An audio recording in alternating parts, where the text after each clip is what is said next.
moving into today's trading idea, the first one will be QL.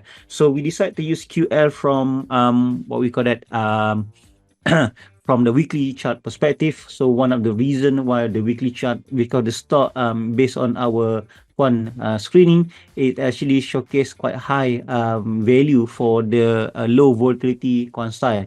So low volatility is actually something to consider when the stock is pretty much has a low beta, which mean if the overall sentiment will be more volatile, the stock has more kind of like limited downside kind of thing. But regardless, the one reason why we like the stock, if you look back since November 2021, the uptrend remained pretty much intact. The new high-lows structure was in place, and even recent gain has seen the stock creating a new high structure despite what we call that pullback. We think is pretty much remain intact. So there are some concern that it could create something that we call double top. But for now, if you look the momentum reading, particularly on RSI, how RSI continue to rebound off its long-term average line, indicating that the ongoing momentum remain elevated. So because of that, we think at the current level, if there any some sort of pullback,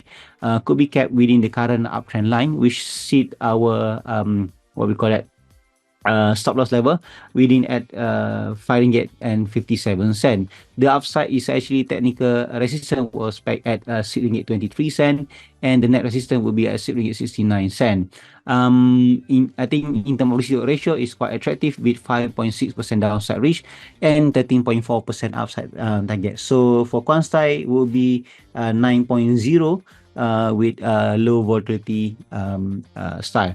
So the next will be Vitro. So Vitro is quite also interesting. Also another stock which have a low volatility quant style, and the quant scoring also high at 9.0.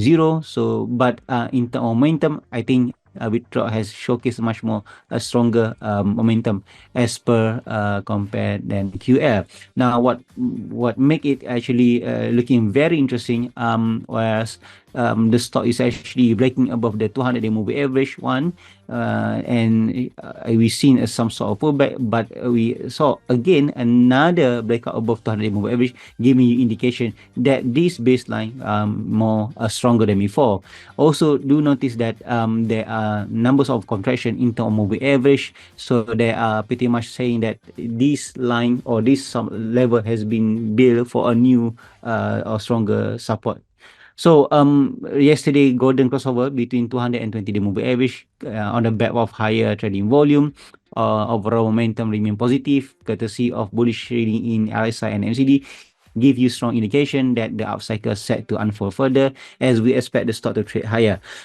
So the next technical resistance will be 8 ringgit 9 cent, and another will be 8 ringgit 61 cent, while the cut loss will be below 7 ringgit 30 cent. Right, last but not least will be today's trading idea will be Kejaya Prospect Property Berhad. The stock that T mentioned just now is Kejaya Prospect Group. So this one another Kejaya Prospect Property.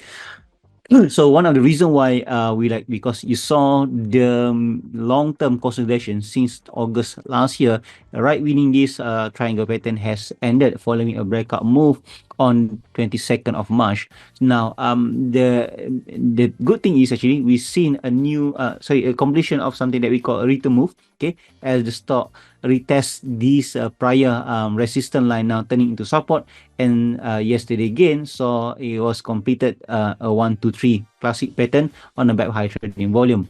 Momentum remain elevated. You also seen how RSI station breakout before, coming back toward its long-term average line before bouncing off, giving you an indication that the trend for the momentum also has started to shift upward. So because of that, this momentum could actually boost the stock or give you strong booster for the stock, with the next resistance target is actually back at 88 cent and 98 cent, while the colors will be below 73 cent. So in terms of risk to ratio, is quite attractive with 9% downside risk, but 21% upside potential.